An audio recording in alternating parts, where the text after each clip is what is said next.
Hi, I'm TJ, a developer relations engineer, and today I'm going to be talking about building offline first apps.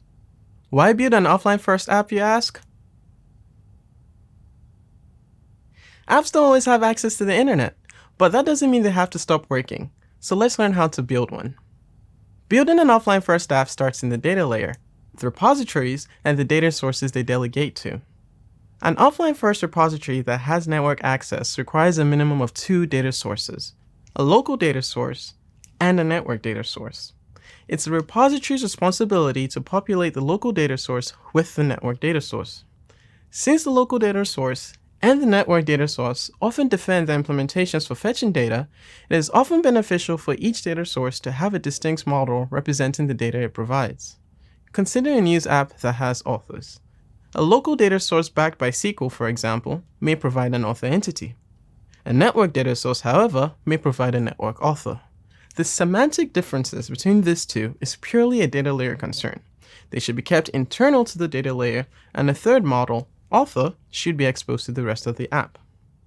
Next are the two actions that can be performed on data in an app: reading and writing. Let's see how these are affected when going offline first. Reads in an offline first app should be made available through observable APIs like Kotlin flows. This is because data can change between connectivity states, and the rest of the app needs to be made aware of changes as they occur. When writing data, use asynchronous APIs like suspend functions from Kotlin coroutines. This is because writes may cross a network boundary, and we don't want to block the UI thread.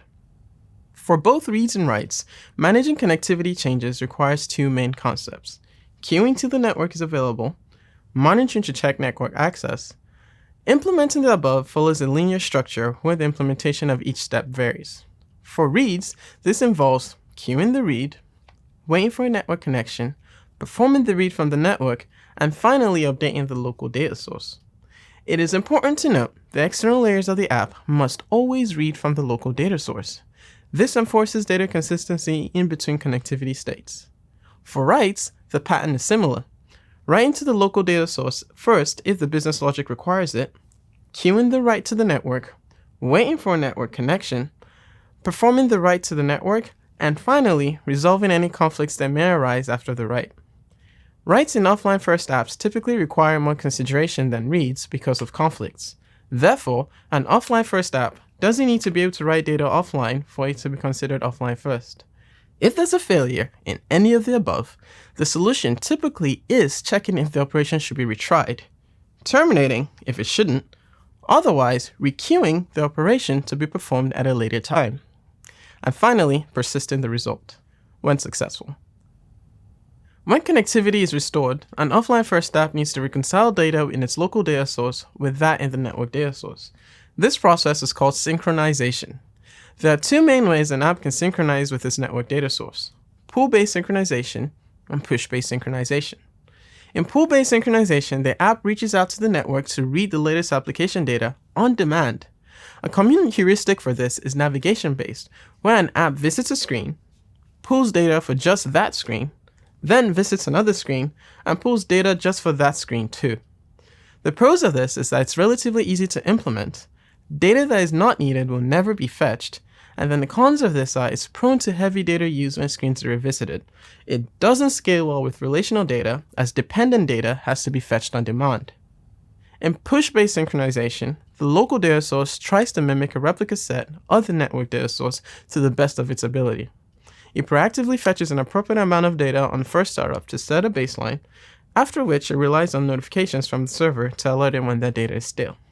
The pros of this is, the app can remain offline indefinitely because a baseline has already been established. There's minimum data used after initial sync, and it works well for relational data.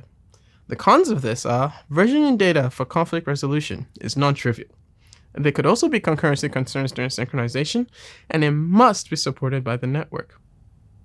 If the app writes data locally when offline that is misaligned with the network data source, a conflict has occurred, and you must resolve that before synchronization can take place.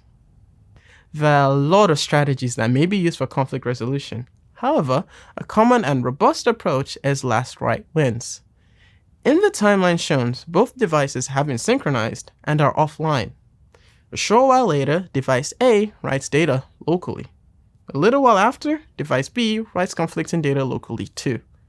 Device A comes back online and then syncs with the network, writing its data to the network. Device B also comes back online and syncs with the network, overwriting the data written by device A. Device A is then notified about the change and has its local data updated to match that was last written by device B.